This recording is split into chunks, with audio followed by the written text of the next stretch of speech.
Welcome back, Fungi-philes. Today, we'll be revisiting our mushroom leather. I don't think the shiitake sheet from first turned out very well.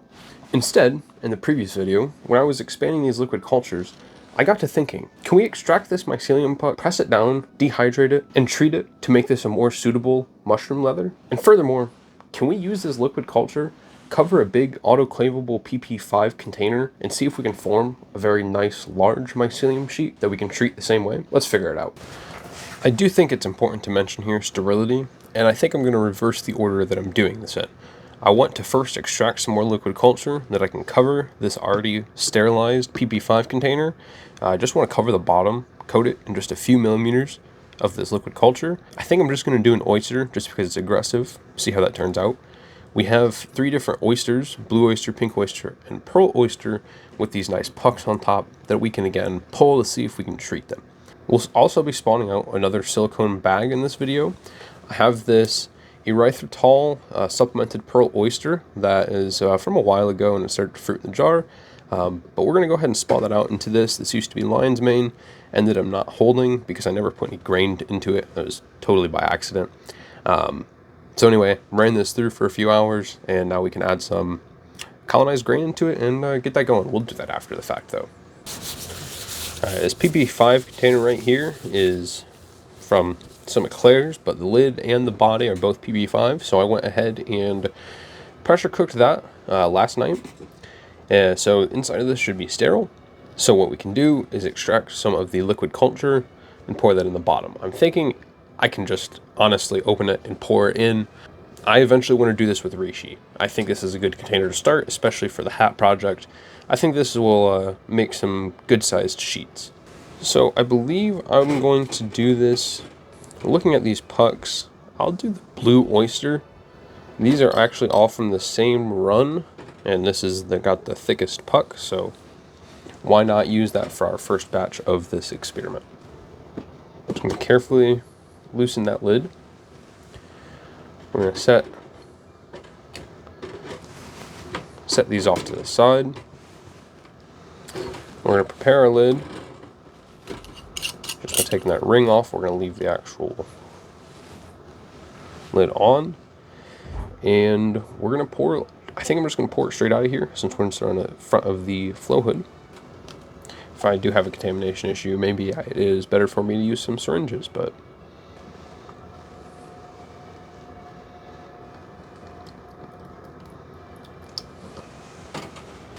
let me show you real quick. There's just barely enough to cover the bottom. But now we can seal this container and set it somewhere as even as I can.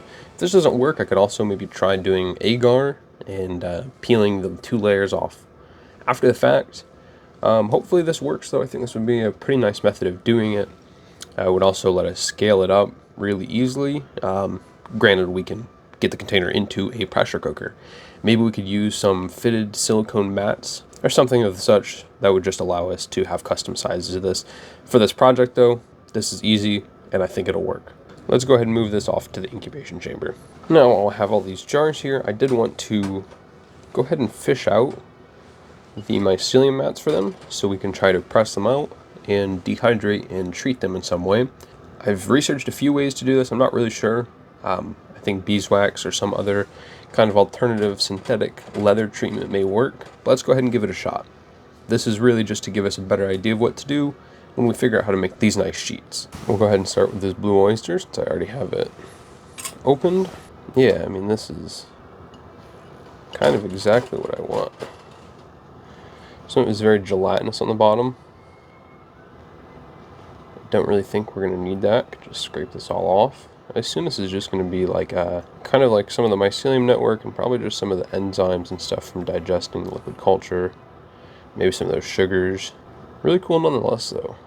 I do think it's a pretty nice puck of mycelium. It definitely very fluffy. Really interesting, though.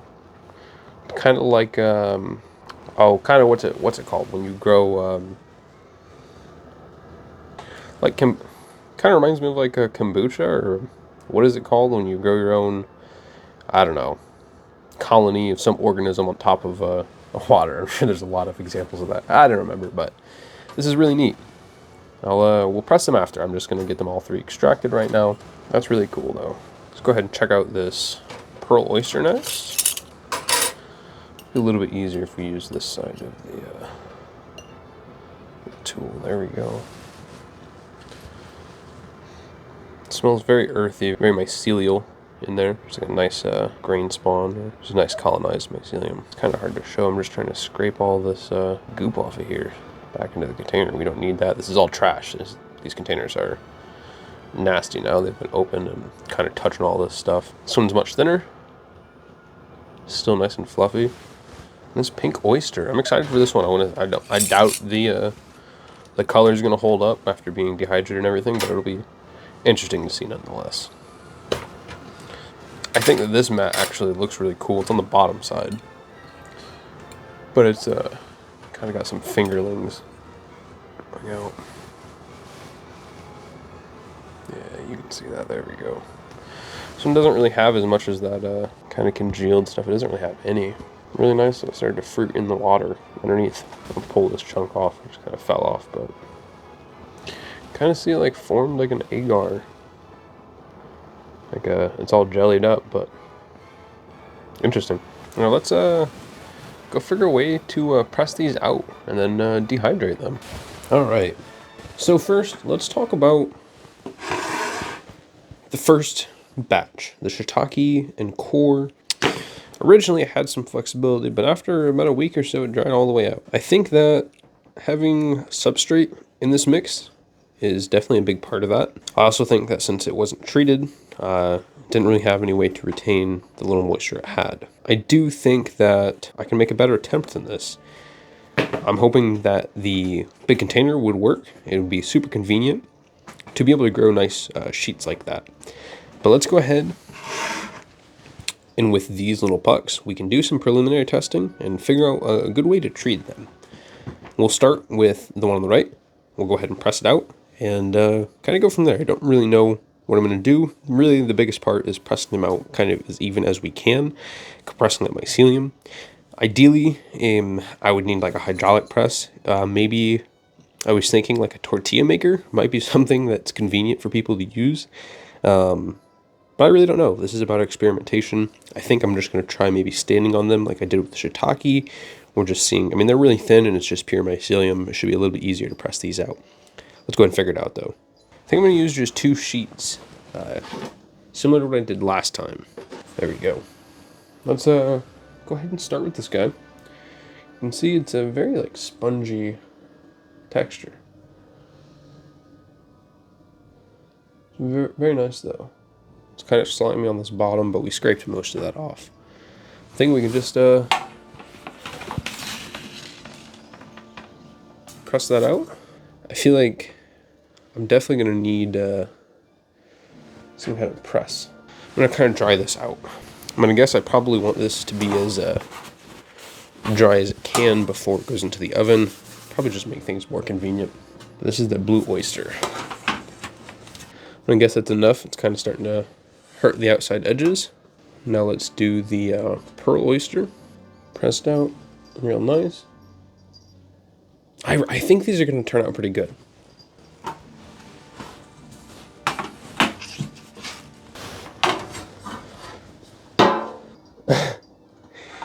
And this pink oyster may be too fragile. I'll still dry it out though and see how it turns. But I do think I'm just going to throw these straight onto here and put them at the lowest oven temperature setting and check on them about every 30 minutes. Maybe flip them over. We'll go from there. I'm going to see about how I can treat them afterwards. Alright, I only put them in the oven a little bit just to dry up. I'm going to put them in the toaster oven actually at about 100 to like 120 for a longer time. I think that the oven was too hot last time too. So let's go ahead and get them in the toaster oven. Now that is in the toaster oven dehydrating, let's go ahead and get on to spawning out this erythritol. This is another experiment I'm working on. with erythritol versus non-erythritol supplemented. It's a polyol, kind of a shortcut energy source is the hope. I do have a video about that if you want to check that out.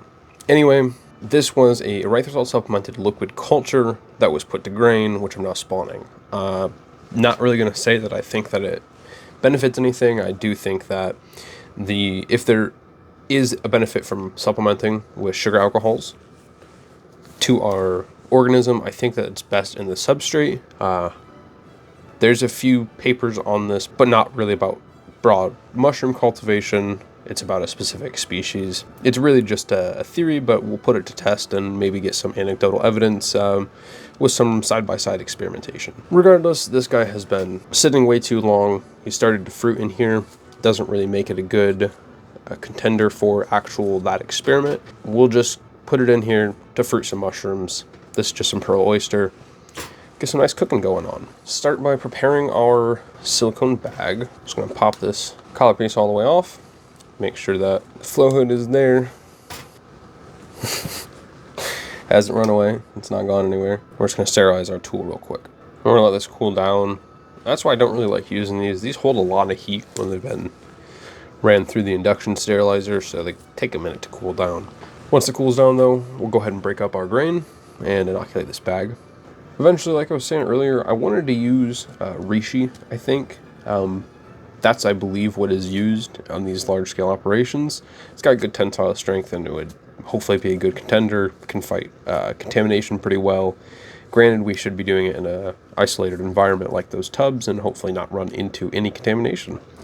We also have to take a peek at those sheets from last time, where we kind of had some substrate in there, one with core and one with hardwood. Those have been on top of the fridge now for 3 or 4 months, and I think it's about time to pull them down and check on them. So we will see how that worked. I'm not really expecting good success for the same issue that we ran into with the shiitake and core sheet. There's just a substrate in there. When it dries out too much.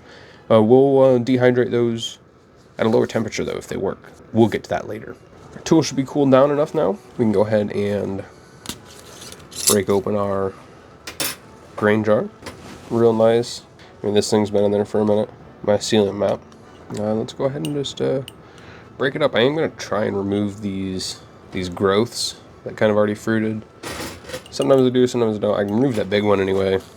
Just kind of don't want that to start to rot or anything while everything else colonizes, and it should be okay. But I'm going to go ahead and dump this first portion in.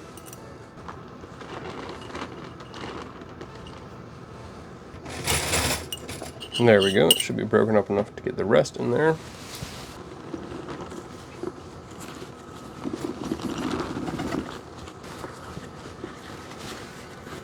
Alright. Knock anything loose down from the neck. Let's get it sealed back up.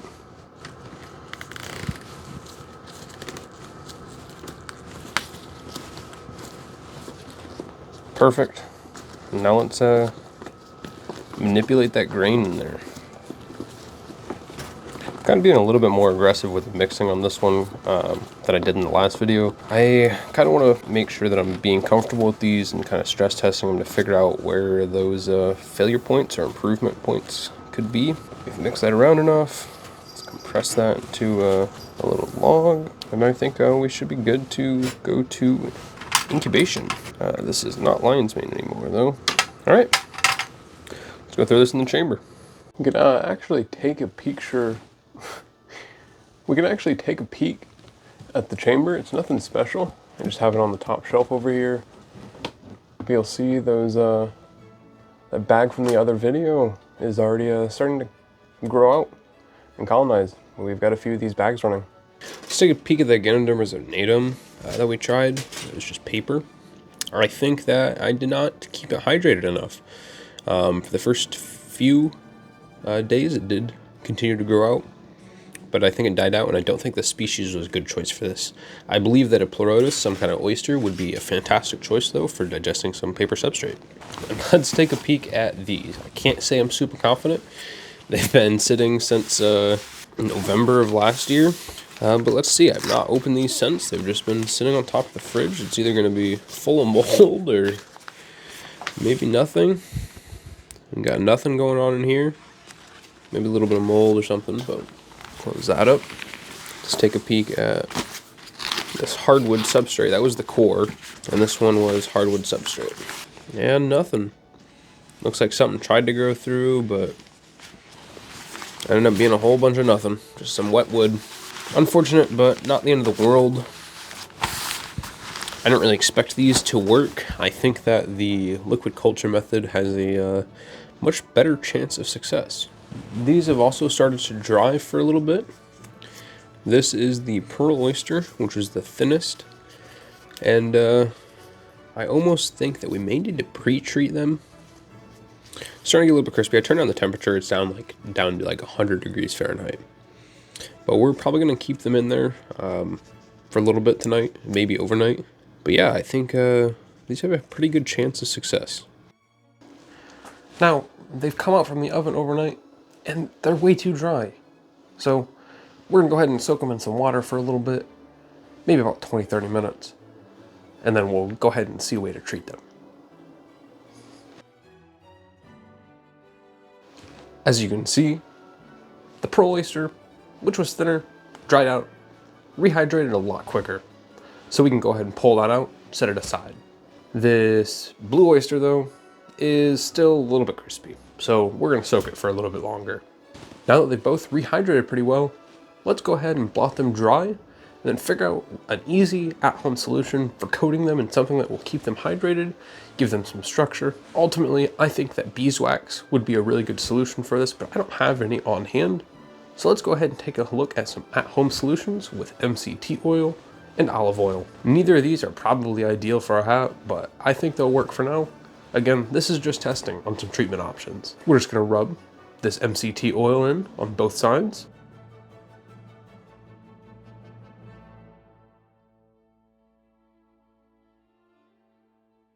And we'll rub olive oil on both sides for this one. And we're gonna seal them up in a closed container for about the next 24 hours. We'll check back how they've held up after a little bit. Let's get on with it. That does conclude today's episode, however. Let me know in the comments down below what you think about the experimentation. I think that the PP5 container with a little bit of liquid culture should hopefully work really well, and should be a nice way to grow these sheets. And if you have any alternative methods for treating these or any ideas, please let me know as well. Thank you very much for joining us though, and we'll see you in the next one.